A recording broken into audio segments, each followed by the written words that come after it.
when I debuted, I was 21 years old. Were you a starter, or were you like a bullpen guy, or what? When I first came out, I was a starter. Trained every day, sometimes twice a day. What are some of the hard parts?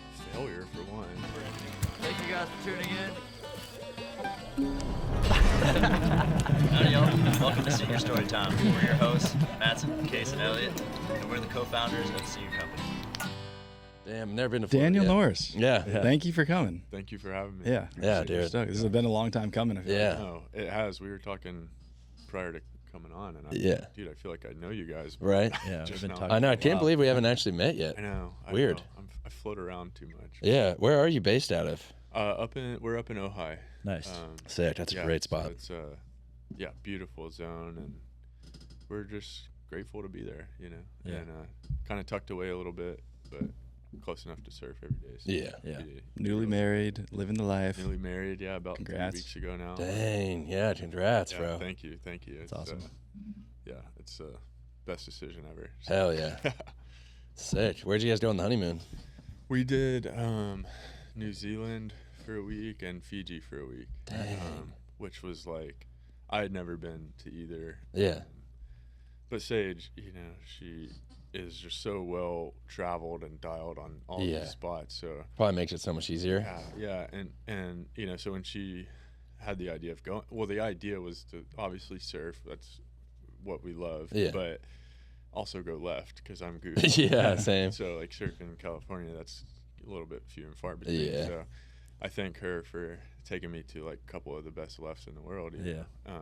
And it was amazing. Like we got waves every day, but I feel like we properly scored like the last 2 days at each spot. So to see like, you know, Raglan light up like that was just like I've just been watching these waves and videos my whole life, and now it's like to be able to surf it and Crazy. like, feel the energy there was really That's a sick honeymoon, just to be able to surf and like you both surf, so you don't have to like feel guilty or something. Yeah. You know what I mean? I know. I was like, oh, I feel bad. Like she's only going left. And I was like, actually, I don't feel bad at all. Yeah. She's just training at that point. Yeah. Surfing these waves Straight just a up. whole lot. Sage surfs better than like 99.9% of males. So like Unbelievable. Yeah. she's such a good surfer. I like, you know, I'm not trying to hype her up, but like watching her surf is easily one of my favorite things. That's ever. awesome. Like she's just so, and I'm biased, obviously, with my wife, but like her style, yet her ability to get, when she was on tour, to get scores, but also have that stuff, because you know people can lay into these heavy carves and turns and like surf hard. You know what I mean? But like she does that with grace. Yeah. To me is like mesmerizing. Yeah, I feel that. So, Damn. yeah. That's cool. Nuts. Where'd you guys meet? She actually, it's funny. I posted like photos of surfboards, and she wrote me. And like you know, the funny thing about us meeting is we had so many mutual friends, and like come to find out, after we met, we had been going to the same church for at least 3 or 4 years, but had never met there. And I was like, oh yeah, like I go to this church. You probably never see me. I'm in the back corner, you know. And she's like, oh, that's funny because I'm in the other back corner. Whoa, So crazy. we were like, yeah, and that's wild. You know, that for us, you know, our relationship, we you know, our foundation is on our faith, you know. Yeah. So that like was one of the first talking points of us. And so that was like pretty. It kind of gives me chills now, but it was like pretty special to start out that way. And you know, so Crazy. Dang. Well, I want to go further back too into because I think the first time I heard about you was on that Yeti film. Yeah. Forgot the name of that, but It was just a Yeti Presents, right? Yeti Presents. Yeah. I think they called it off season. Off season. Yeah. That was. How did that come? At math, but that was a long time. Yeah, it was a while ago. And that came about. It's a long story, and I'll try to be short-winded with it. But I had been living in my van since 2011. When I got drafted by the Blue Jays, that's all I wanted was a van. Yeah. So I bought that, started living in it, and was just kind of doing my thing. Like at that point, I had never surfed, so I was like teaching myself to surf up and down the East Coast. I'm originally from Tennessee. Got it. So I got the van, was living in that for a while, and then, you know, a few years go by, and my agent reaches out to me. He's like, hey, Vice or something wants to like do like a video on you, and I was like, nah, I'm good. He's like, no, I think you should, like, it could be good. You never know. And I was like, I was like reluctant, and then finally I was like, whatever, like maybe it'll be cool. And it was cool. Like the guys were awesome that did that film. How did they find out about it in the first place? Like just Instagram or? Yeah, maybe. Okay. Like it's hard to remember back then. Like I don't remember, like, I don't know. I guess like maybe that or something. And yeah, so that we did that, and that was like a little like YouTube thing or whatever. And through that, who's now a close friend of mine, Ben Moon, reached out, and he's like, "Hey, I saw your like the Vice video," and he's like, "It's like your story's cool." And in my head, I'm like, I don't have a story, like, I'm just like kind of living, or whatever. But yeah, so he was like, it was cool, but he was like, I'm like a filmmaker, photographer. He was like, if you would be game, like I would love to tell your story the right way, like through, and not that Vice didn't do a good job, but I think him as like a storyteller and a filmmaker, like he saw maybe an opportunity for something, for his expertise to a little more depth, enhance it in any way. So long story short, he reached out, and he had been doing films with Yeti for a while, and that's how that happened. When you were doing the van life stuff, were you traveling with the team like outside of it in the van, or were you traveling with the team? So on the PJ. Yeah. So that was like early on was like a really interesting thing. So in my whole like van life, whatever you want to call it, I did that only in the off seasons. Okay. Got it. And through spring training.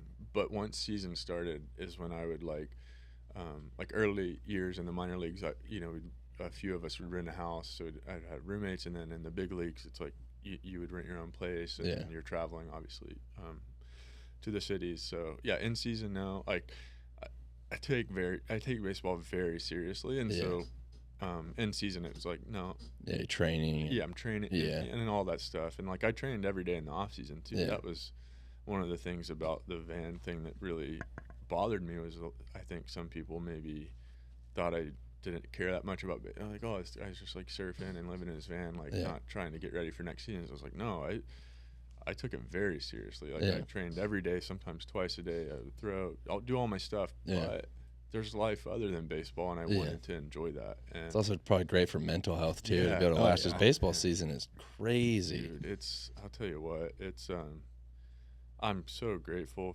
for the sport and for my everything that I've been given through baseball is I can't even express my gratitude, but it is very, very hard. And it is like hard mentally, it's hard physically, like all the above. You have to, if you're not cut out for it, you got to cut yourself out for it. Like you're figuring it out as you go. Yeah. What are some of the hard parts, like day to day? Failure, for one. Yeah. Baseball is a very tough, very hard sport, so especially as a pitcher. Yeah, it's all analytics, right? Oh yeah. Oh, nowadays, yes, dude. I mean, I'll tell you what. When I first came up, the game, and I don't want to say anything to push buttons, but the game was way different. Fast forward to now. Yeah. It's like I came up at a precarious time because some of those changes were becoming visible, but not yet. There was a strict veteranship in baseball that wasn't allowing these changes to happen, and then as time has gone by, interesting.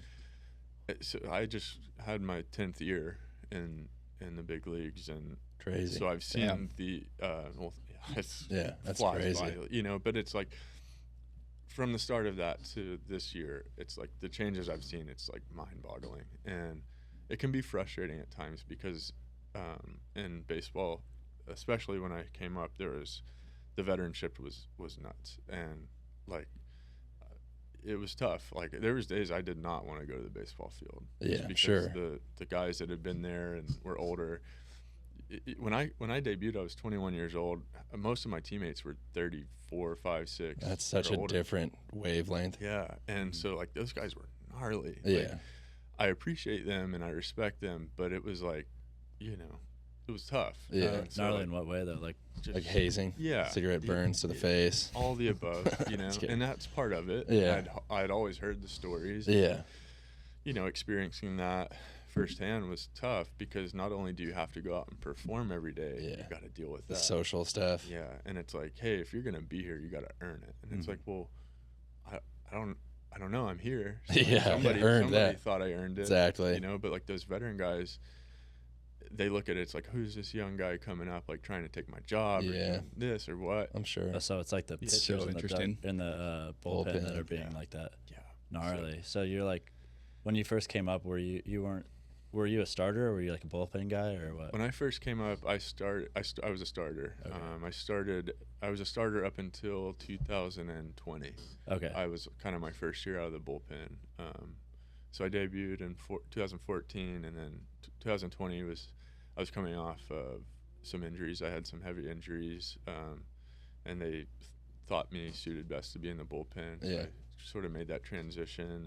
Is that something does that feel like a demotion, or does it feel like it does? It does. Yeah, it does. Having said that, if you hold on to that too much, it can not only feel like a demotion, but it could write the end of your career. Totally. So it's like you gotta accept it. Yeah. You know, accept the challenge and face it head on and make the most of it. Yeah. I feel like sports are so glorified. Yeah. But like you're fighting for your job every single day, It's- and then if you don't perform, not even like the Yeah. personal social stuff, but Yeah. now like the outside world is like, oh, what, he messed up right there. It's like Like this fans guy's and stuff. fighting Yeah. every day for And- his job. Yeah, it's crazy. Especially Yeah. pitching. Pitching is like, Yeah. if you have a bad game, because I'm a big Padres fan. Yeah. And I'm like, I'm guilty of it. It's like, Right. dude, fuck that guy. Are you kidding Yeah, me? I Like, know. his ERA is like 4. Like, fuck. I I would know. kill for a 4. Yeah, right. I know. No. It's crazy. No, you guys are spot on though. Like truly, it's and for me, with yeah, it's like it's easy to be like, oh, it's really hard. Not for a moment do I take it for granted. You know, like what I've been able and fortunate and blessed to do will never be too far removed from me. Like I'm so grateful. I feel so just like lucky, you know, and to do that, to play a game for however long is in my cards, you know, like Yeah. I'm not removed from that, but that doesn't mean you don't have bad days, and the bad days are heavy, you know. Like I early in my career, I was so hard on myself. I felt like every bad game I had, I just wouldn't sleep that night. You know, I'm rewatching the game, I'm banging my head against the wall, like, why'd you make that stupid pitch? Like, you gave in this time, you know. It's like, and it's hard, like, especially when you're alone, you know. It's like, For sure. And then you got to go to the field the next day and fake it and act like you're okay. Yeah. You know, I remember like when I was young, 21, 22, early in my career, like my rookie year, veteran, if I had a bad game, you know, bummed out and like pretty noticeable, and like, you know, the older guys come up and it's not like, hey, are you okay? Like it's like, hey, lock it in, like get your head up, like nobody wants to see that, like so nobody's like consoling. Yeah. It's okay, like maybe next game you'll be better, like maybe try this. It's like early on, like those guys were gnarly, and that's not to say that there weren't good guys. All of them were good guys in their own way, but it was like to get their message across, it was hard enough. The collective you know? culture kind of deal. It was like, don't show your emotion, figure it out, or frankly you're not going to be here. It was like heavy. I had to figure out. When I first came up, I was just happy to be there. And I was like, well, wait, like, I got to figure out how to stay here. You know? Like, I don't want it just a cup of coffee. You know? Like, I want to do this as long as I can. Is there like a clear-cut hierarchy in terms of like these 20 guys almost aren't even fighting for their jobs because they're like household names and everyone else is fighting? Or is it everyone's fighting for their job? 100%. Well, you get like a 10-year contract, right? For some dudes like but that. you can have a and you're like, contract. Yeah. They could sell it to someone else. Not play, right? No, Or get traded. right. Or You know, it's funny you say that, because I would say within the last 2-3 years, used to be if you got a multi-year contract, you're good. You could have, as a pitcher, you could have an 80 ERA and they're gonna pay you and you're there. But nowadays, like I would say the last few years, it's like you see these guys sign 2-3 year contracts, and it's like they kind of have a collective sigh of relief. It's like, oh, I'm kind of set, you know, whatever. And then it's like a year and a half into that contract, they're not producing. The team's like, whatever, we'll eat the money. Like, you're out. And Wow. crazy. Yeah. But to your point, I mean, like Mike Trout, he's got nothing to worry about. Yeah.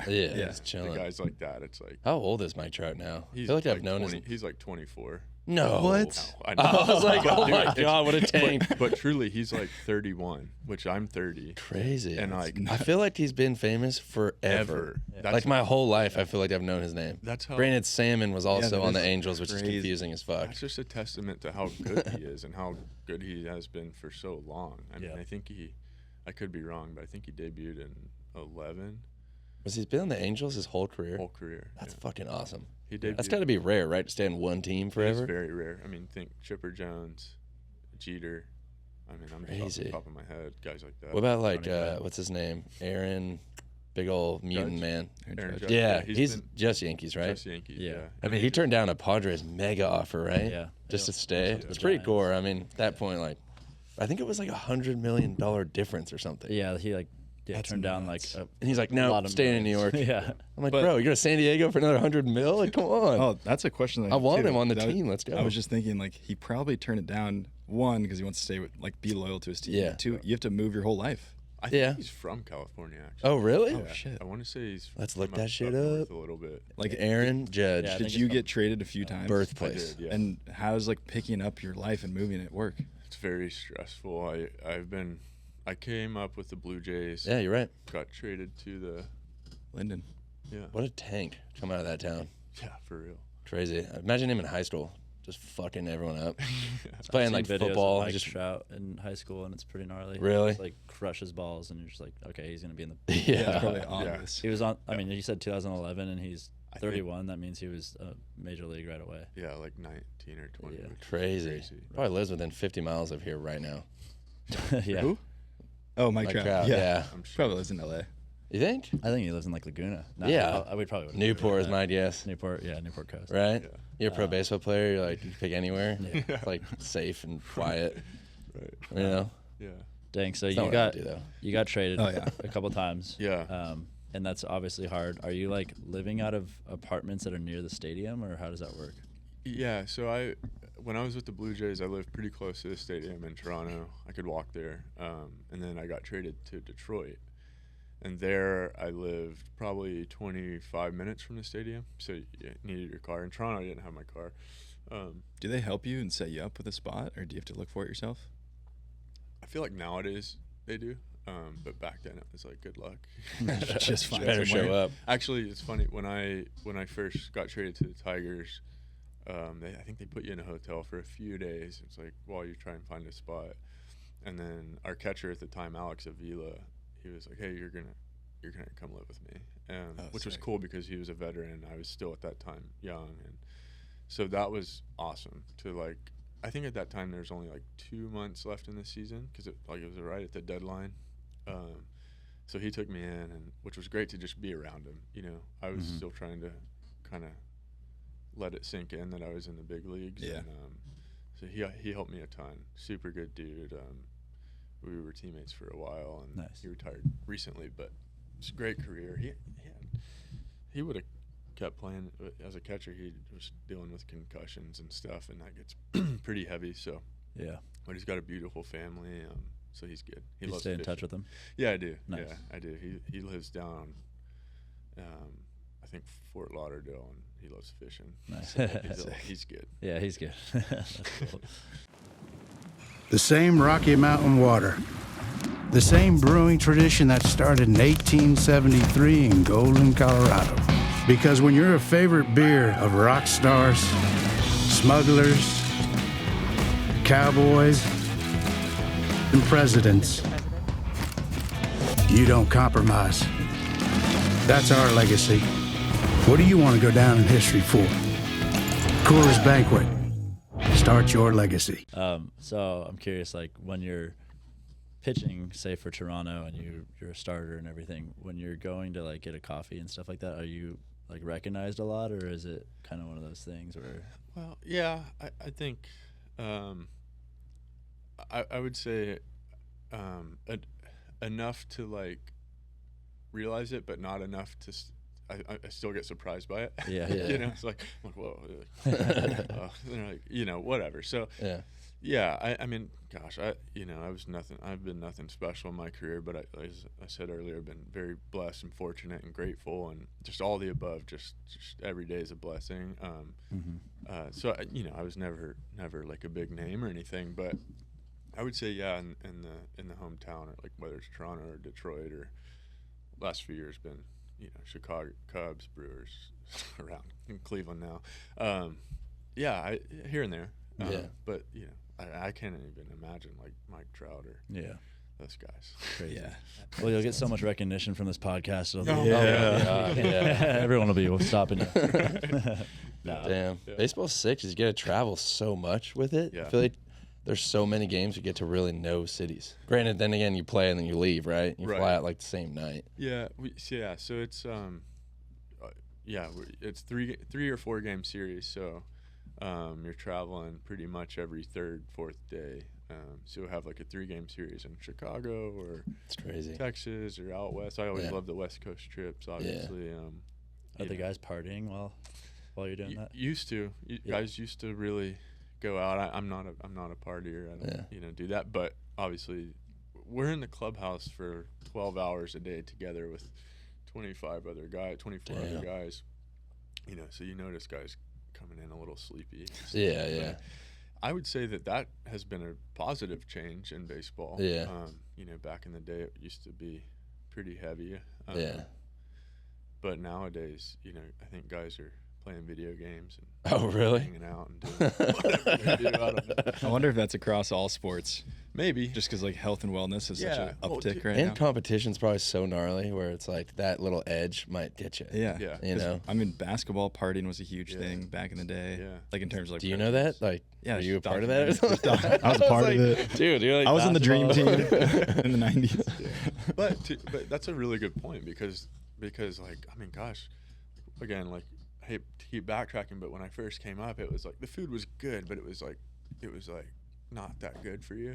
Yeah. And now it's like the nutritionist, boom, Fuck you yeah. have to eat this. That's sick. Which is great. Yeah. And like for me, I am very conscious of what I put in my body, so it's like, especially off season, like, Sage and I cook every meal. It's like ground beef and ribeyes, and Damn. I'm happy. Yeah. So she might add some potatoes or something. Yeah. But that's like all I need, So in season when that's available, I'm stoked. But Sick. if it's like you go and it's just a big tray of pasta, and I'm like, I don't Yeah, really exactly. wanna, because you wake up feeling like Terrible. just not good. Yeah. Unless But you're in like- Europe, that I mean, Europe it pasta just is seems like- another world. It seems Yeah. like such a bad idea for the organizations to not foster their Yeah. like nutrition. It's That's like, how I think about hospitals, though. you They should have, want like, them to Jell-O. be like, well, yeah, but that's a different story. Like you own a multi-billion-dollar corporation, Yeah. and you're just like, feed them pasta. It's whatever. like, no, let's look into it, make them healthier and play better. Like Right. this is our Right. investment. Yeah. That's 100% it. Yeah.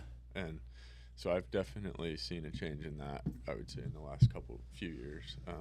And you were saying that the changes also with hazing and stuff has changed. For sure. So which is a great thing. Yeah. Why? Is that because of rules, or is that because of just like human behavior in the past couple of years or something? I would say a combination of both. Okay. For one, the game is getting younger. Teams, like old guys, and I'm getting there, old guys aren't hanging around as long as they used to. Mm-hmm. Which those were the veterans that were enforcing all the whole deal. And number two, there's just a psychological thing of like why on my specific team with the Tigers, where I spent most of my career, I was pretty much a rookie there, and then I became a veteran there. And the in-between was like that transition of, okay, you're going from like you used to be a rookie until you hit arbitration, which was 3 years of service time. Wow. So that's a long That's fucking Damn. wow. Yeah. So like a lot of guys didn't even get there. So they were considered a rookie Crazy. their whole time. So, but once that transition came for me, as like time started going, and it's like, older guys are going out, like me and a few of us guys that were there at the same time became like the veterans on the team. And there was a friend of mine that as we became that, there was a young guy that came up, and he was kind of not adhering to anything that we were saying. Not like, don't do this, don't do that. It's like, hey, this is what's expected, and you should. Essentially, it's like, be on time. is a huge thing. Like, be on time, respect, you know, your elders, just respect, like that, you know, and being on time is one of those. And this guy wasn't really doing that very often. So you know, a friend of mine, we started talking to, you know, we had a talking to with him, and nothing changed. So then it turned into like, not hazing, because it's not really in our DNA, but my friend was like being super hard on him, like just that stuff, and you know, calling him out in front of people, whatever it was, just to make a point. And then I remember us sitting down. I'm like, hey, like, maybe we should just let him be himself, you know, because you know, you remember when we were younger and how just much fun we didn't have because of this, and how much pressure that put it on us on the field. It's like, okay, well, if I'm, you know, pissing them off the field and all that, and then I don't have a good game, now they hate me even more. And so that pressure, not only from your fan base, your organization, the front office, but your teammates and your veteran teammates, like, that's a lot of pressure. And so when they're mad at you at all times, it seems, it's even harder because you want to perform. So anyways, with this guy, I was like, what if we just like let him be himself? You know, it's causing us stress. Like, that's just whatever. And so like through that, I saw that kind of stuff change quite a bit, which I think is good. I think there should be structure, but at the same time, it's like, you don't need to be watching a guy's every move and harping on him. It's like, there's already so much pressure in baseball. I feel like mental health is like the last thing for baseball that would, or sports probably in general, but there's so much pressure. And on the social thing, like you were saying with fans, and like if you're a big athlete, I'm sure on, you know, media and stuff, you got to deal with all that. Like, when do you got to just do your own, which is why the off season, your style in the off season is probably amazing for your career, because you get to actually like chill, surf, think through shit, and like work on your mental health. You know, it's helped me a lot, because you know, I'll be honest with you guys. I had some dark days, like that kind of midway through my career, where I was tired. I was getting hurt a lot. Like, the injury bug got me pretty good. Shoulder and stuff, or honestly, never shoulder. It was like I had a blowout groin surgery. I had elbow surgery. Like, broke my back at one point. Jeez, like, how do you break a back pitching? Was it something else? Yeah, I was working out. Oh, gnarly! I was trying to break a box jump record. I broke it, but I paid the price. You know. Dang. But long story short, like, that mentally took a huge toll on me. And again, like, I was like handling a lot of it alone. Like, I didn't want it, you know, and it was just hard, especially for me with my faith. It was like, I was like, why am I having? It's like I started feeling guilty about. I was like, you know, here I am, like, I have faith, but like, it's right now it seems like not much, because I'm having really bad days. You know, like, especially after a bad game, it's just it hurt. You know, like, that was a lot. There was a lot of pain with that. Yeah. And again, it's like, so that the introspection there for me was like, I was like, all right, you know, grow up, be a man, like, figure it out on your own.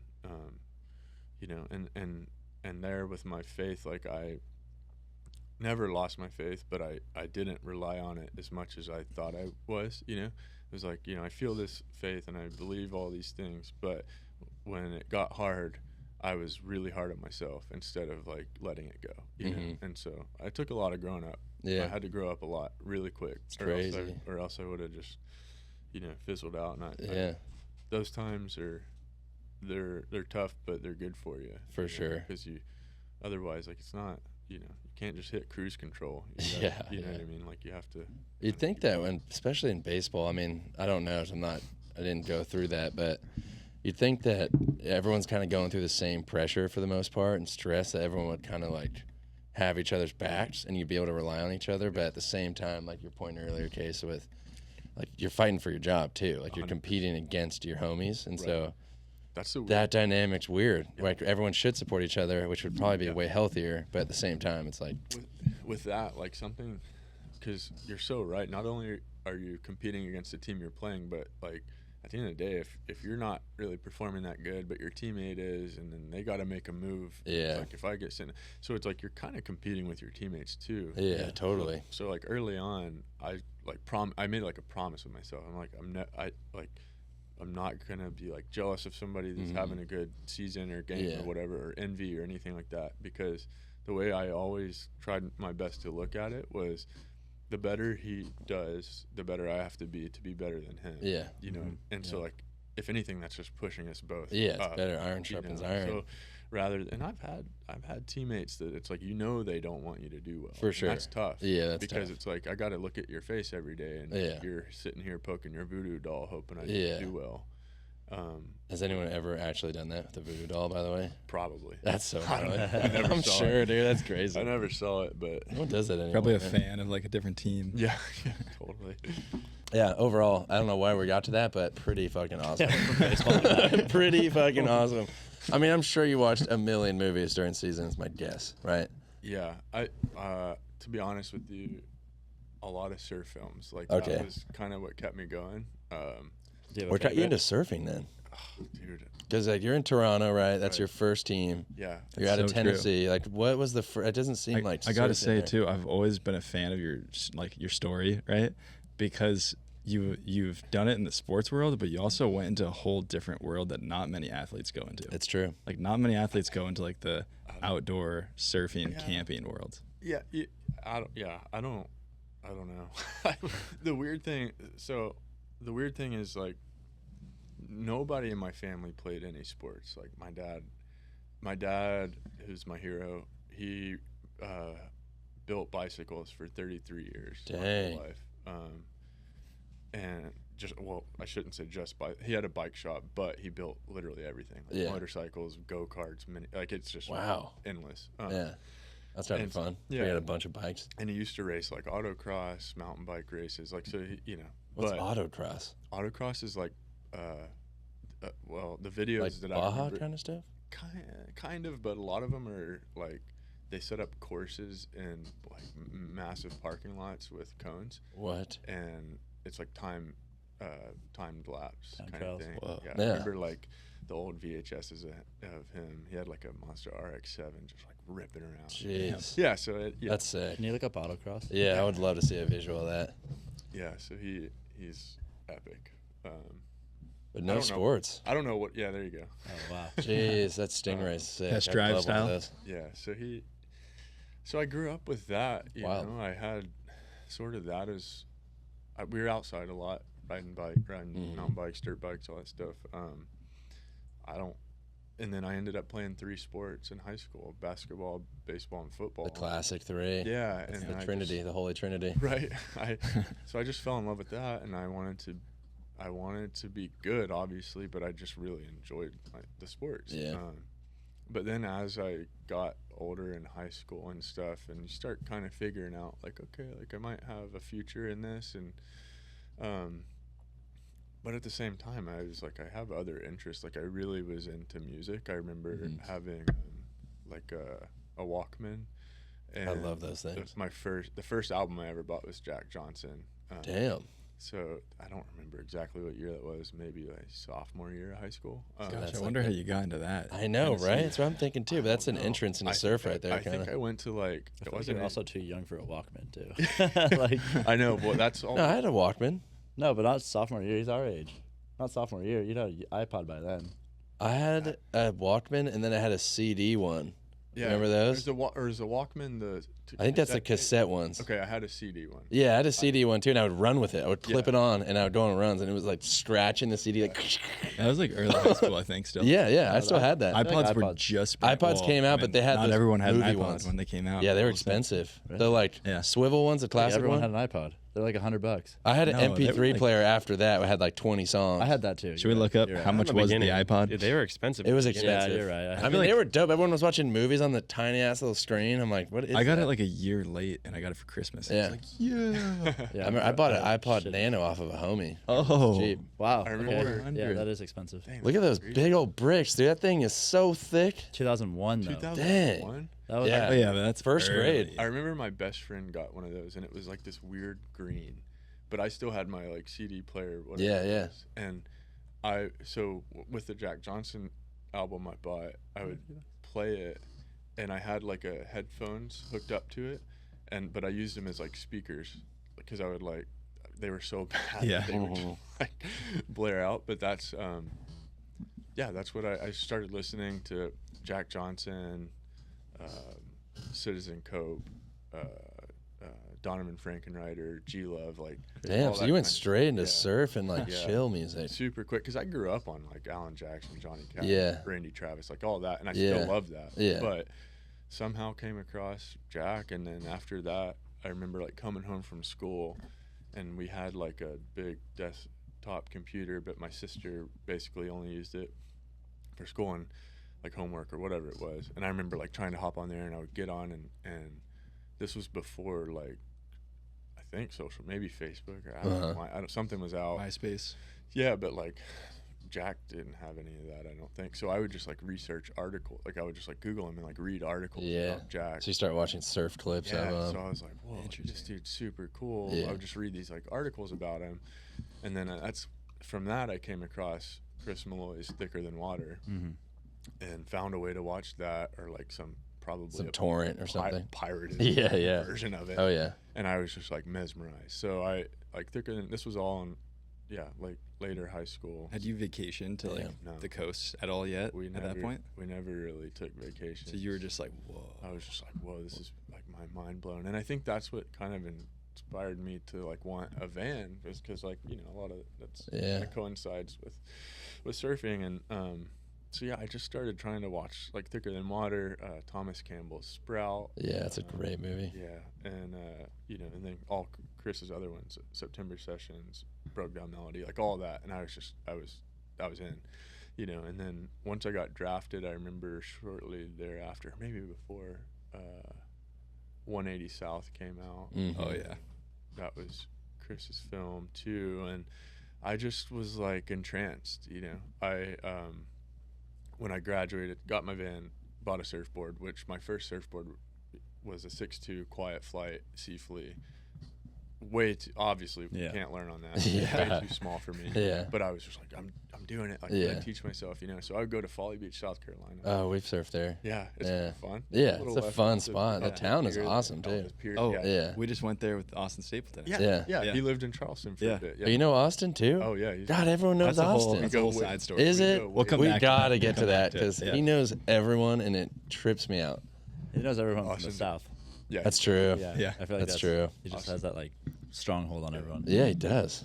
Austin. Shout out Austin, though. He's the man. Yeah. Shout out Austin Stapleton. Yeah. Curious too. Wait, where was I gonna go with this question? Folly Beach. Yeah, you're still diving into yeah, surfing. you can still keep going. I'll have it in my head. Yeah, so I had this little short board, and I was just trying to teach. And I was like, I'm never gonna take a lesson. I want to teach myself. I want to, you know, do it this way.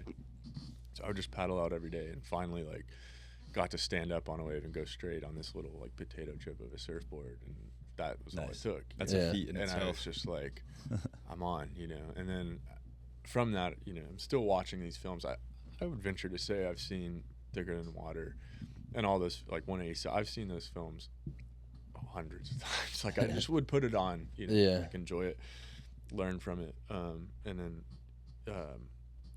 Thomas Campbell's Sprout was primarily, there's some, I think, fishes in there, but it's primarily longboarding. And I was like, whoa, like these dudes are getting into waves super early. Maybe I should try that. Yeah. So then I get my hands on a longboard, and I think that within 15 minutes on that longboard, I was like getting waves consistently.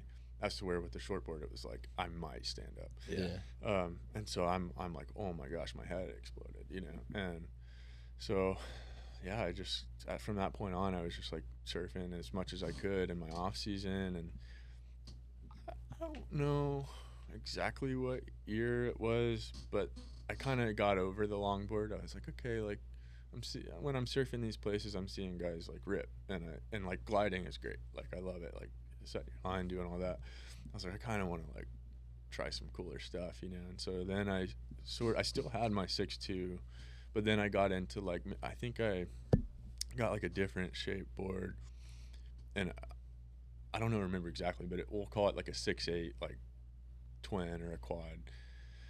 And when I got my first wave on that, and it's like you kind of start like setting your line, you're like trimming and like doing, I was like, my head exploded again. Yeah. I was like, so that early on in my surfing progression, I was immediately enamored by board design, and I was like, at some point in my life, I'm gonna make my own boards, you know.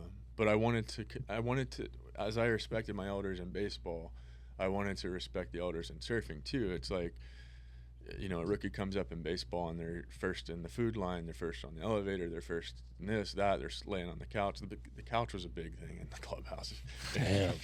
If you don't have like time in baseball, you better not sleep on the couch, because that's a no-no. But so with that, I was like, I learned from that. And then in surfing too, it was like, I was very conscious about like surf etiquette, respecting the people that came before me, whether that be board builders or like surfers in general. So it was like, a lot of times I would paddle out to these places, and I think it kind of almost hurt me in a way, because I would read these articles. I was just big into reading. Like, I would read Surfer's Journal is huge for me.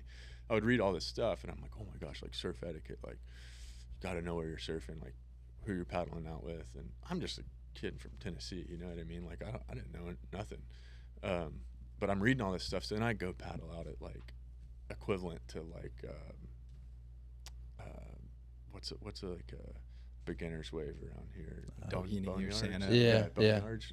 Is that a Yeah. Doheny? Yeah. So I would go paddle at a place like that, and it's like I see these people, and I'm like, I'm not getting waves, because I'm like, I gotta respect them. That's funny. But then it was like, maybe a set wave would come, and I would like, nobody's around, I'll go, and I'll get it, you know. So, and that goes into like with shaping too. It's like, I wanted to shape a long time ago, but I was also like, there's a lot of, like, I have a lot to learn still, you know, and still I do. But even then I was like, I want to learn more. So I started like researching shapers and board builders and the history behind it. And it was like, I kind of, if I'm going to like earn the right to build boards, I want to like earn it, you know, and like do my research. So I would say 3 or 4 years ago, I felt like, I was like, okay, like, I feel like I'm surfing pretty good. I feel like I've tried a bunch of different boards, you know, like getting my quiver kind of dialed in. I was like, maybe I'll try building a board, you know.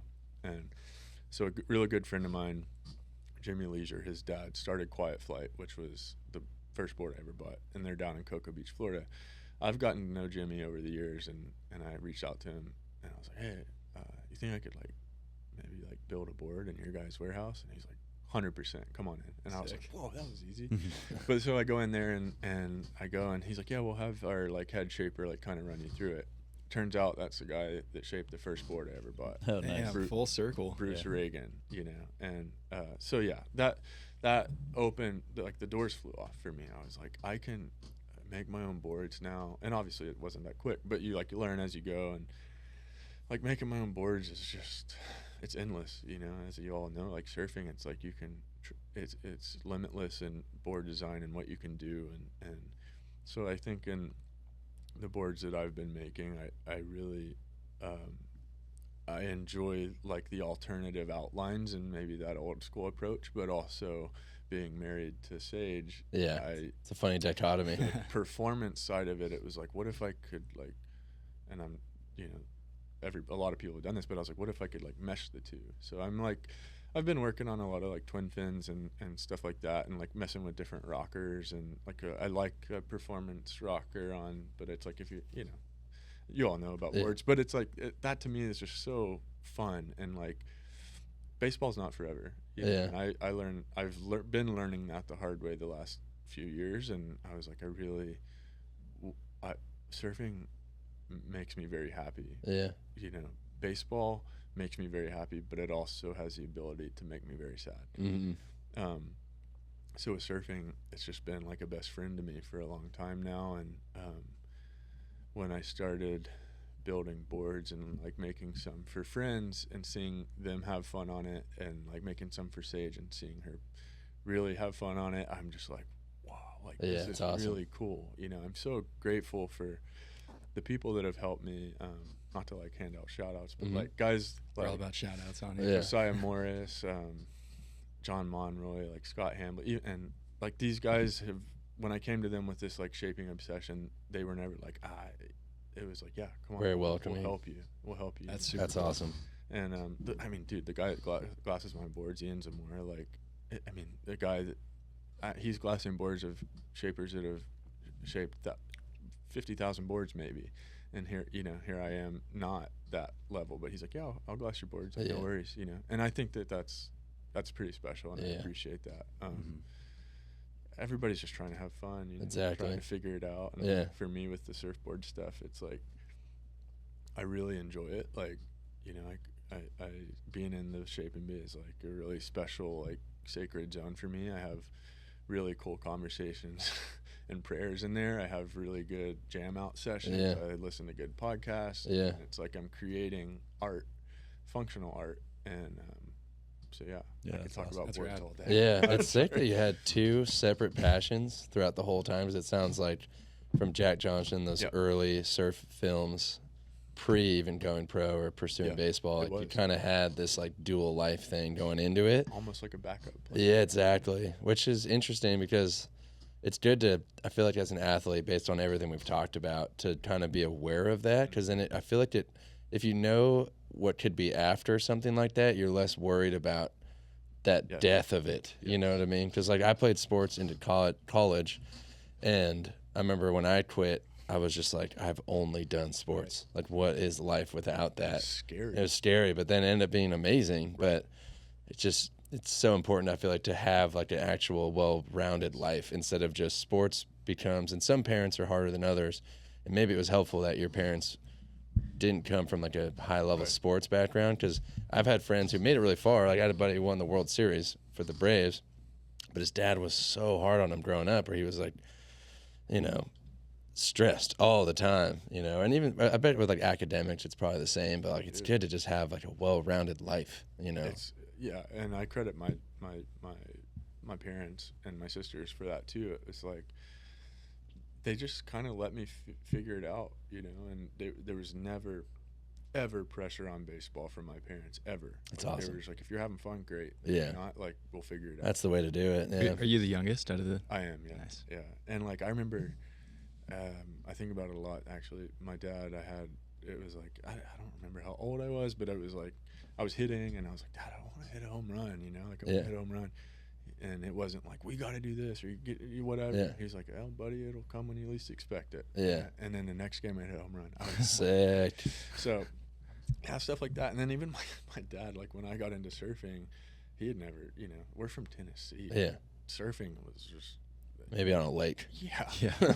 I don't know. Yeah. And so he's like, what? And then he's like he's like, yeah, I think actually, my dad might have surfed a wave once. His dad, my grandpa, and I was like, really? And he's like, I don't know. He's just making up But some he was story. like trying to relate to me. Yeah. He was trying to like relate to me to be Yeah. like, yeah, dude, go for it. Yeah. Whatever. And that means so much. Yeah, that's to awesome. Your son or your daughter or whatever. It's just like, yeah, let them find their own. Yeah. Like, of course, have instruction and guidance, but like, Just support. yeah, just simply support. like passions and that's where, I'm so grateful and with the baseball stuff and then having like surfing, it made like the hard days not as bad, because I kid you not, if I had a bad game, I get home thicker than water's on, or I love watching like Rob Machado surf or somebody like that, or like I was that made it okay, like, and like I was like, oh man, like Escapism too, in a way just too. escaping that terrible game I just had, and I can just like watch surfing and go to sleep. Yeah.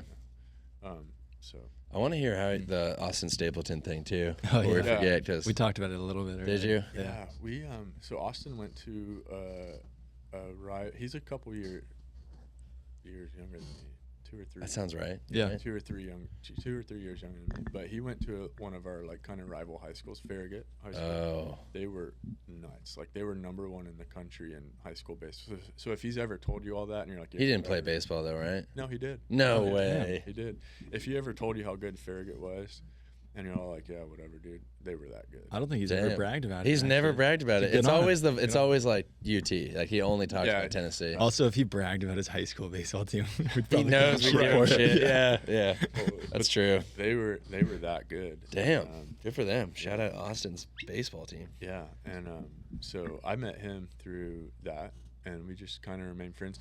Ben and I actually for that Yeti film, we started in Tennessee and then drove my van all the way up to Oregon. Oh, no way. But we stopped in Knoxville because we wanted to put a surfboard rack on the top of my van.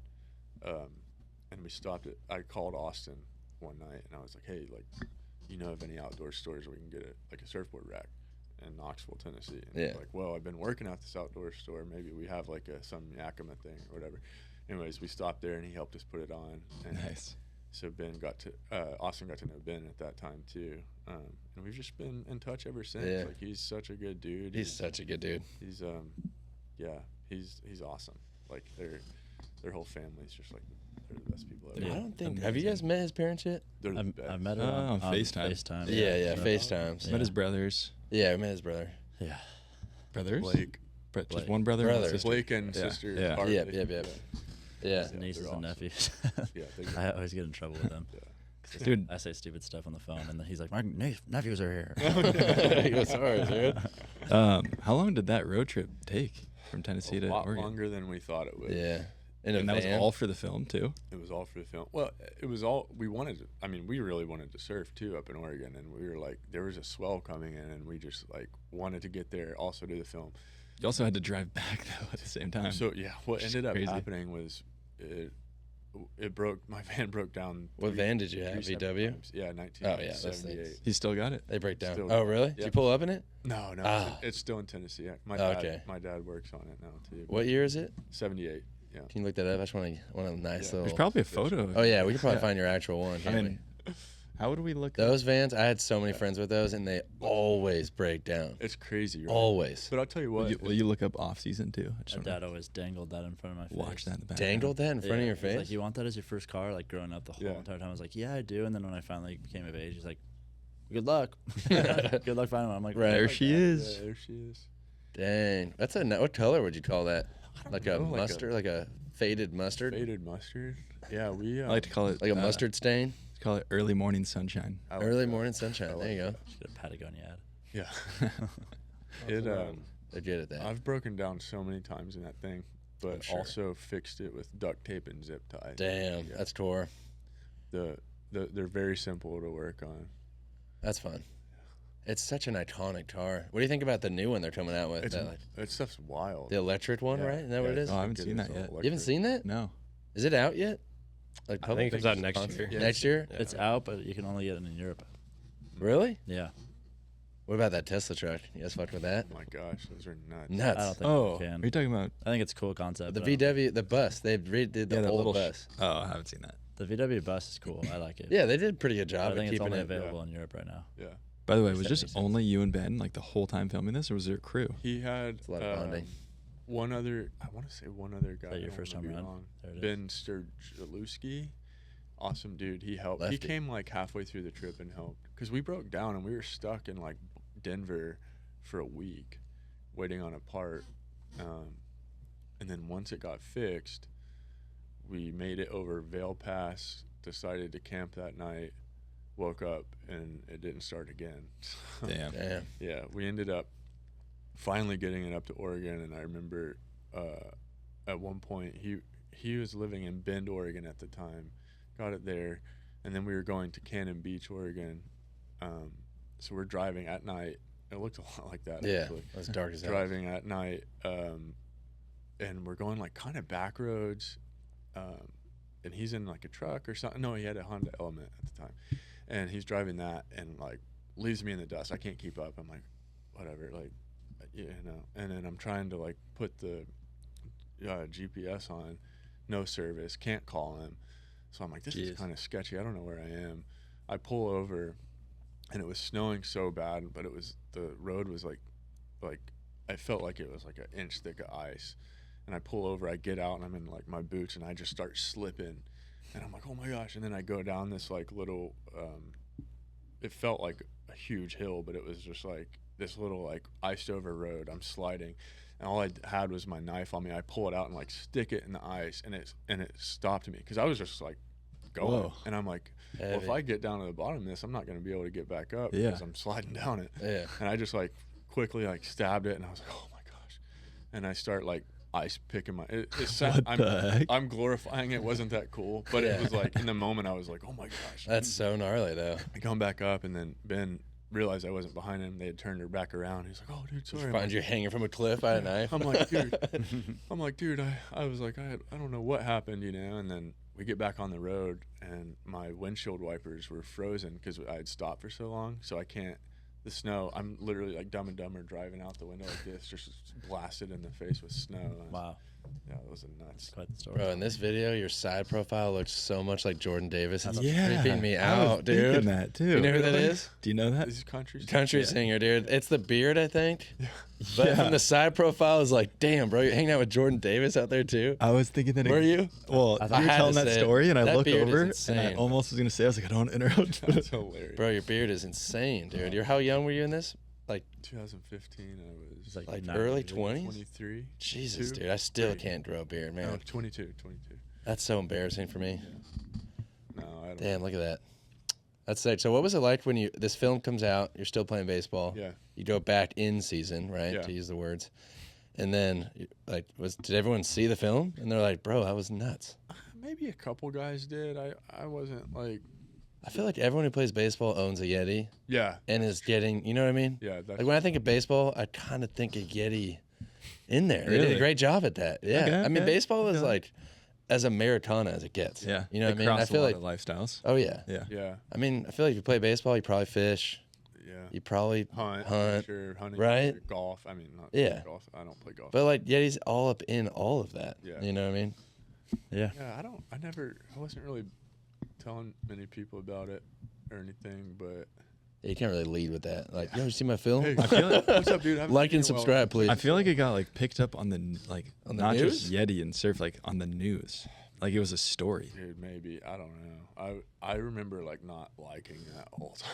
Really? Really? Just like, oh. Too much limelight. Yeah, I don't know.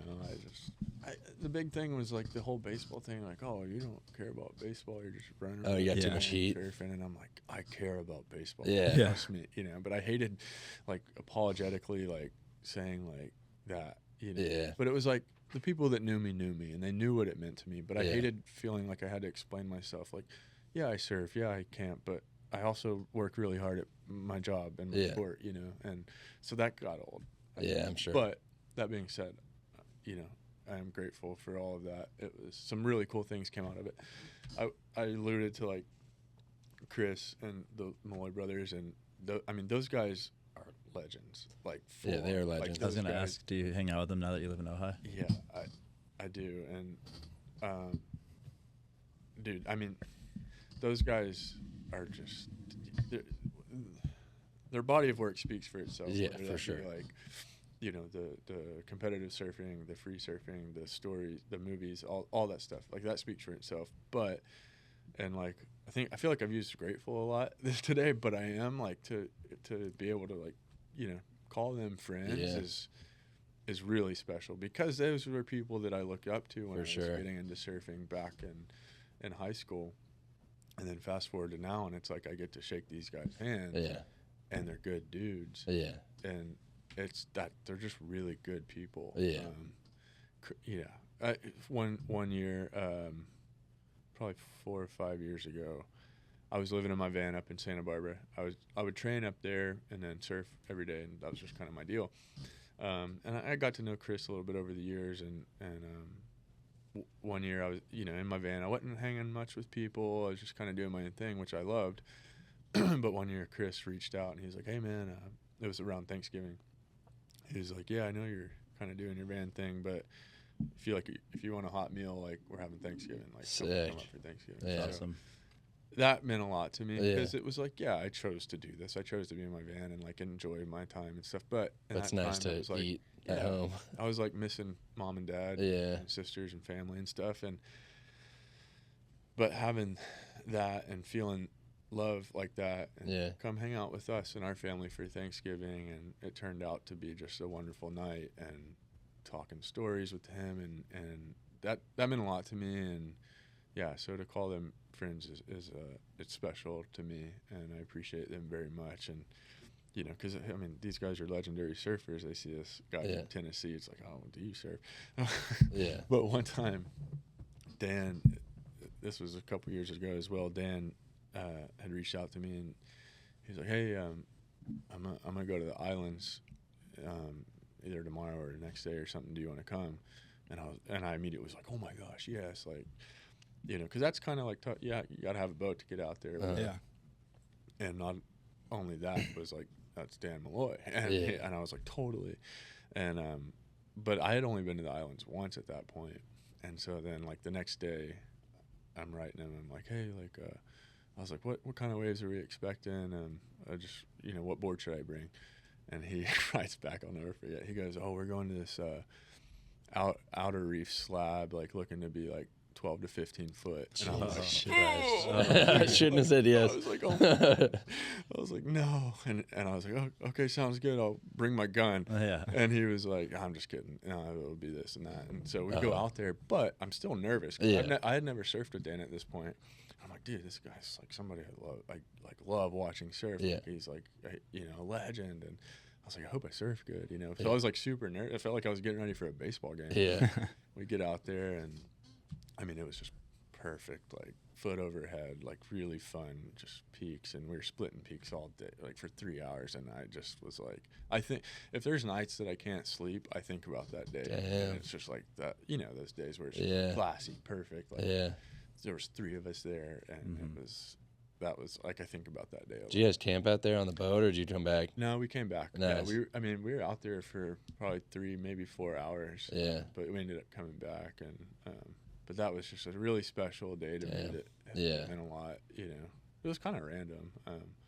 You know, it's not like I hang out with them every day. Anytime I'm around them, I value that time. For sure. I mean, they're a legendary family. It's crazy. Yeah. Like, I mean, they're everything that they're about is really cool.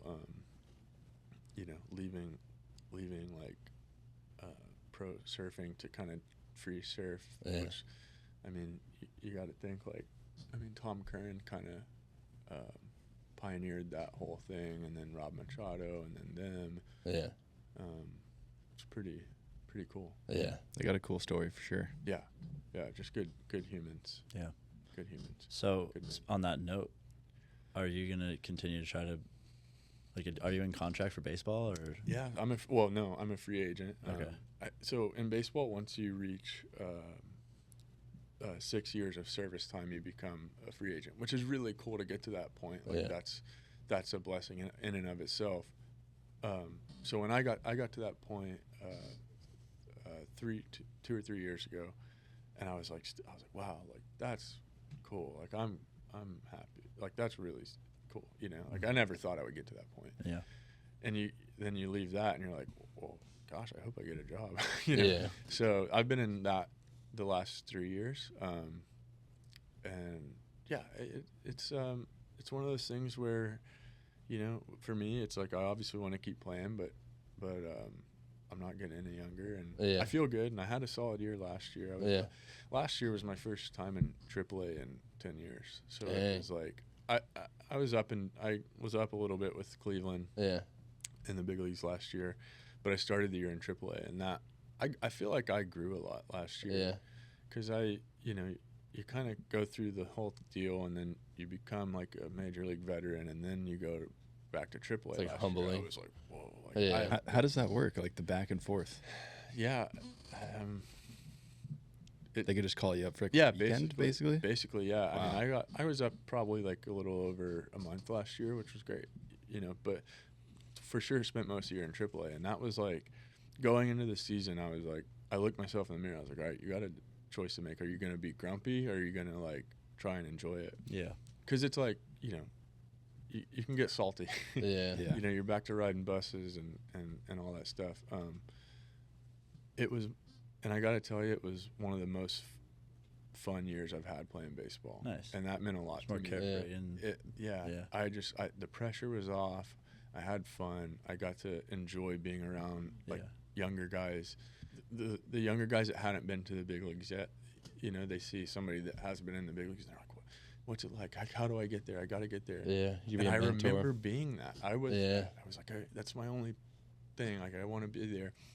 And so, like, being teammates with those guys again, and like fielding those questions, I was like, and it's like, hey, like, I can I can help you because I've been exactly where you are, and I know what hurts you and what helps you. And number one, stop trying so hard. Like, you have to just like focus on your work, stop all of that, you know. And so for me to maybe be able to help those guys a little bit was I took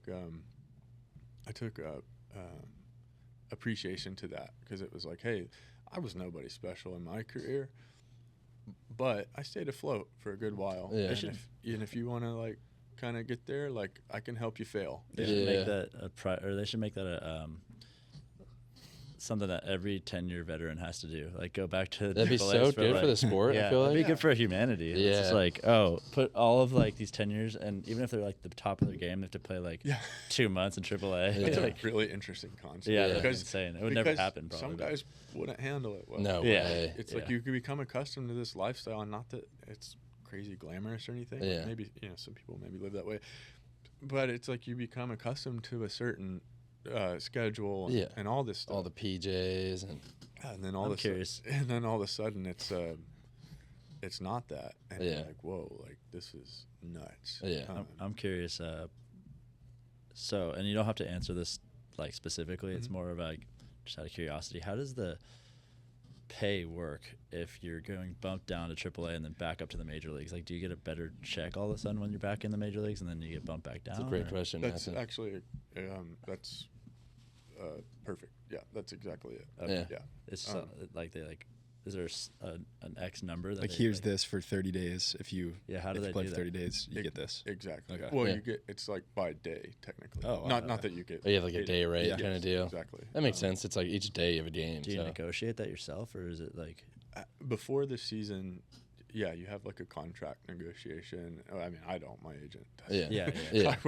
I'd be like, yeah, I'll play for $10. Yeah. You know what I mean? Like, I'm cool. Like, this is fun. Yeah. So he handles all that. But yeah, it's pretty nice. And that's dope. And I mean, dude, I remember when I my very first professional season in the minor leagues, when I got drafted, my paychecks every 2 weeks were $300. Yeah. And so that was pretty nuts. Yeah, that's nuts. To live off of that is insane. I know that life. Yeah.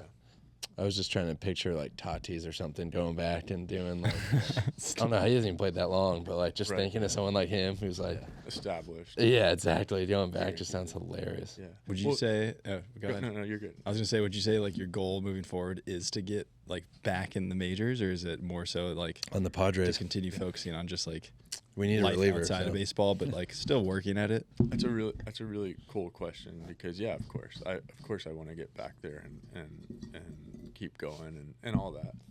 But as I said earlier, that I felt like I grew a lot last year. I think if that isn't the case, then I'll still enjoy it and value my teammates and value the experience that I was fortunate enough to gain. And like, last year taught me a lot about like helping. Like, I have a hard time seeing people sad. Like, anybody, you could be my worst enemy, and I do not want to see you sad. So like, with teammates over the years in my whole life, it's like seeing somebody have a bad game. Like, I don't like seeing that. Like, I just want everybody to be happy. Like, wouldn't that be a beautiful world? I feel like like, I just want everybody to be happy. And so it's like, this year in AAA, it was like I was able to like focus on that. Yes, I was working hard. Yes, I was working on my game, trying to get back to the big leagues. All of that encompassed my season, but at the same time, the pressure wasn't there. I'm already here. I might as well be the best teammate I can possibly be, and be a sounding board when these younger guys are going through something. And I'll tell you what, it was so cool to see guys there grow and like maybe not, and again, like, not that like I'm saying anything amazing to them, but I'm just like, there's like, dude, I can't get through this, I can't figure this out, I can't get anybody out, and I'm just like, yeah, I've been there, And they're like, what? Like, but you were in the big leagues. Yeah, dude, no, like everybody goes through that. Just because somebody's in the big leagues, you don't have everything figured out. Like, we all fail, like, a lot. And it's like, there's ups and downs for everybody. yeah, the only reason I was able to stay there was because I learned how to fail, and that's like not taking it so hard, you know. And I wasn't good at that early on. Like early on, I relied solely on ability. Mentally, I was a wreck, and then I had to grow through all that. Like, my injuries really helped me with that, because I'm like, okay, you don't have a choice here. You got to learn and grow, or else you're just gonna be done. You know, you can't rely on it. Some of the best baseball players that I've ever seen never made it to the big leagues. Crazy. Yeah, because they just didn't have it mentally. Yeah. You know, like. Do you think you'd ever go down the like coaching route? I feel like everything you just said sounds like what a coach should be doing, like mentoring your athletes, making sure everyone's happy and healthy. You know what I mean? Like, that's what I would want in a coach. Like, would you ever do that? As long as it doesn't get in the way of surfing. I'm sure. I mean, no, but maybe like some sort of assistant coach. No, or something.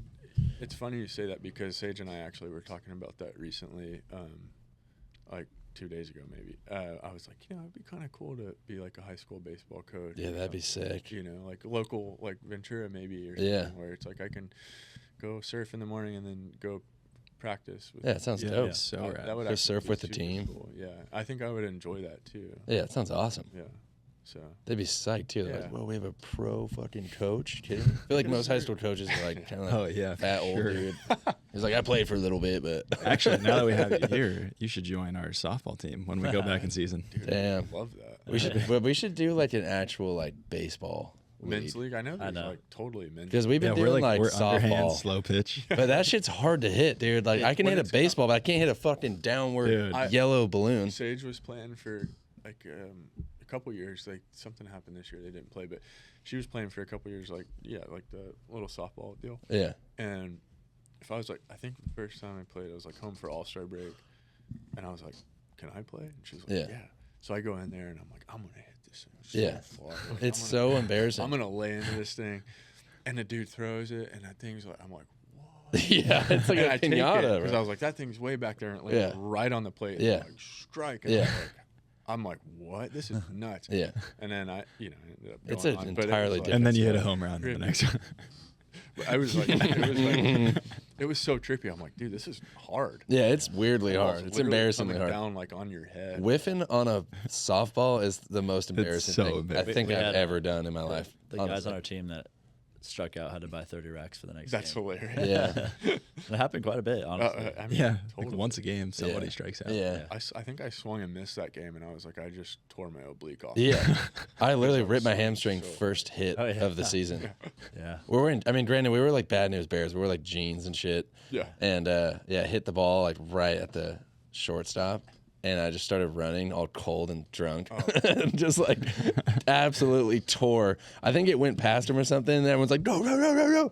Yeah. But I knew I just tore it. And I was like, oh my God. Oh my, just limping a second. like a Men's underhand motorcycle. softball. It was so bad. It was bruised, honestly, like from my knee to like my That's a dick, bad- honestly. If it bruises it, it's a bad one. It was so gnarly. I had like a cane. I was just like walking around with a cane. I was like, fuck. That's pretty. First hit. That's pretty first hit. funny, because like, do you stretch before you surf? No. No. I don't really. Well, I mean, think about it. Like, everyone always posts videos of some guy like actually warming up. Right. Everyone's like, loser. Right. You're like, that guy's warming up. Like, maybe every do, other like- sport that's normal. I maybe do like the triangle. Yeah. Triangle? You know, A get butterfly? low. Yeah, the little butterfly. Triangle? Is that called a butterfly? Butterfly. That's what I've Oh, always I don't called it. sit down and do it. I just like kneel down and Yeah, I've done that. push the hammies out a little bit. Yeah, yeah. I don't. I don't either. And I thought about it this morning, actually. Yeah. We surfed. It was really fun back home, and we were coming down here, so we're like, let's get in the water real quick. So we go out for probably an hour and get changed and paddle out. And I'm like paddling out, and it was like, I mean, it was not big by any means, but it was enough. Like, you're duck diving quite a bit. Yeah. I get out, and I'm like, oh my gosh, dude, Yeah. my shoulder's killing me. And it's like, I was like, what is that, And I'm like, why did I looked at, I was like, why don't we, Yeah. Paige, I was like, why don't we stretch? Especially going into cold water. You'd think you would I know. really need to So do she that. doesn't stretch either. I've seen her stretch a few Okay. times, but like, I mean, half the time we're just so stoked to be out there. Yeah. Let's get out there. You know, But like before a comp, she probably warms up. That's like right? who you see You're stretch. a pro It's athlete. like when they're going out before competitions, like, oh yeah, they're stretching. Yeah, For it makes sure. sense. Definitely stretching. I feel like for surfing, you're paddling out, so you're warming up by just paddling out, so you don't. Yeah, but like, still, but if you're like better, if you're like that's what I see. hacking, you got to stretch. yeah, You're gonna like pop out a rib. also or something. but usually I was gonna continue that on, but like because I just surfed this past weekend and I was so bad because my legs were so just cold. I would stand up and I would just like my hips were so tight. Oh, Because you're lifting so much, bro. You're getting all jacked over here. Shout out Mattson's biceps, dude. Kidding me? I saw you at the gym the other day. I was like, damn, bro. Right. That's just straight benching only, dude. Damn. Awesome. But yeah, Yeah, stretch, dude. That's great. I need to start stretching before. I know, right? So I'm At least something. A little Theragun would probably do it. Those Just are a little, little smoke your body real quick on that. Did you? Good to go. On the Theragun note, so Mhm. I remember when they first came out. Did you guys ever have one when they first came out? Like the big ones, like the bazooka cannons. Dude, they sounded like so. a MP5. Yeah, yeah. Now they're great, but It's a very specific gun, by the way. Now the new. I like your choice. shout out, MP5s. Buck Farmer. We play Call of Duty Mobile. Damn, that sounds like. I was like, bro, this guy's playing COD. Never over met here. that guy. Wait. It's his name. It's his gamer Oh, tag. dude. Oh no. This is a local legend. Is that Buck your Farmer. gamer tag? You're a 10-year-old girl. She's like, thank you. No, he's one of my best friends. But he, because I don't play video games. I don't have like a system or anything. Yeah. But a teammate of mine a couple years ago. It's like we were talking about Call of Duty. He's like, yeah, they have Call of Duty Mobile. I was like, wait, what? Oh yeah, And Like on your phone? yeah. yeah, or that's like insane. an iPad. And I was like, what? Yeah. Because I was never into video games, but I enjoyed watching my friends play 'em. Yeah. And I was like, wait, I could just like play this on my own time. Like that'd be kind of fun. Yeah. And I haven't played in a while, but like in season, It's I fun play as hell. every day. Yeah. It's fun. It's like Yeah, it's nothing wrong time with it. killer, like Yeah. you know, but it's like it's pretty epic. Like Yeah. like I said, I don't know much about video games, but it's like it's pretty good. I have to say Hit it. that it has been an hour and a half, which is usually an hour and 15 is usually our time break. And I have to pee really bad because I drank like 5 waters. I know. So Bubbly, baby. Daniel, thank you so much for coming on. I really appreciate it. It was really nice to talk to you and hear all those cool stories. And I'm sure there's 1,000 more things we could keep going on. Yeah. Yeah. Is there anything else that you wanted to share? Or? No, I was gonna Hit ask it. one question. So like, what like with you all and this, like when you guys like are y'all like, let's go surf, or like do you surf like by yourself, or you guys like surfing as a crew? Because I think that's pretty cool that you guys are like such clearly sure. good friends, and you're like and you're like working together, like running a rad business together. But it's like when you have your free time to enjoy, like where are you going, what are you doing, are you guys doing it together? I think or like we've been inspired by the Patagonia book. Let my people go surfing. Yeah, we all read it, and we all were like, that's how we want to run our business. Obviously, it's hard to do as you grow to like literally let people just like go and surf whenever they want. Totally. But we do feel that way. Like if the surf is firing, like you should be able to go do that. Yeah. Last year when I moved to San Clemente, I was obsessed with lowers, so I would surf lowers at like 6 a.m. every single day, then that got really old because it's a crowd. The crowd, it takes like 40 minutes just to get there, even though I live down the street from it. Like it's just not literally down the street, but like you got to take the e-bike down there, you got to get on the e-bike. It's just a whole thing. So that was kind of what I was doing, and then we also have that we have a Seager surf group text. Yeah, there's probably like 13 of us in there. So like if anybody's going, normally they'll like send a photo or be like, yo, I'm gonna go here at 8 a.m. tomorrow morning, and whoever's available will go. That's right. But we all live in like slightly different areas, so like sometimes we'll just mission out by ourselves. Right. But it's always nice to have a buddy. I love it. I don't like surfing solo, honestly. Yeah. It's like I treat it as like a social thing personally. Cool. You know what I mean? At least one person. Yeah. And try and make like a day out of it too. Like we'll do like a Sano day. That's rad, and I'll hang out at Sano, or which we should do. Yeah. Yeah. All get together and do like would love that. Yeah. Sano barbecue. Yeah, we we've do that got a some lot. friends down this way too. Yeah. New friends as well. Yeah. Yeah, we would love that. Yeah, Fuck yeah. Hey, you're welcome anytime. And then if we're ever up north too, we'll hit you up. Yeah, absolutely. C Street. Yeah. That would be so fun. We've got some really fun waves there. Hell yeah. Good spots. We can get away from the crowds. Yeah. Yeah. Sick. Down. That's cool. Yeah. I'm down. We I go up to love Ohio Ohio. quite a bit. Yeah, it's sick. We all like to spend some time up there. Yeah. I know we're kind of tourists in that town because anytime. Mi casa, su casa. Hell yeah. Dude. Thank you. Yeah, Thanks for thank you. coming. Yeah, Great, appreciate man. it. Thank you. There we go.